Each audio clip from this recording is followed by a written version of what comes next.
जल्दी किसे बुला कर लाओ। तेनालीरामा की कहानी। एक दिन की बात है, महाराज कृष्णदेवराय सुबह सोकर उठे और एक सेवक को बुलवाकर अपनी दाढ़ी खुजलाते हुए बोले, जाओ जल्दी बुला कर लाओ। महाराज की बात सेवक के पल्ले नहीं पड़ी, किंतु उसमें इतना साहस नहीं था कि वह पलटकर महाराज से पूछे कि वे चाहते क्या है, आखिर किसे बुलाकर लाना है। वह जी महाराज कहकर कक्ष से बाहर चला आया। बाहर आकर उसने दूसरे सेवकों को यह बात बताई। वे भी उलझन में पड़ गए। सब इधर से उधर भागदौड़ करने लगे और जो मिला उससे महाराज की कही बात का अर्थ पूछने लगे, लेकिन किसी को उस बात का अर्थ समझ नहीं आया।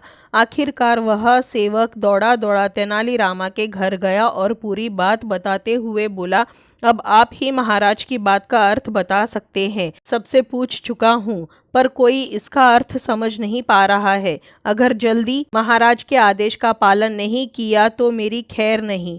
तेनालीरामा ने कुछ देर विचार किया, फिर सेवक से पूछा, अच्छा ये बताओ, जब महाराज ने तुम्हें ये आदेश दिया तब वे क्या कर रहे थे। महाराज सोकर उठे थे और बिस्तर पर बैठकर अपनी दाढ़ी खुजा रहे थे। सेवक सोचते हुए बोला। तेनालीरामा को पूरी बात समझते देर नहीं लगी और वे बोले, हजाम को लेकर तुरंत महाराज के पास पहुंचो। सेवक ने वैसा ही किया और हजाम को लेकर महाराज के सामने उपस्थित हो गया।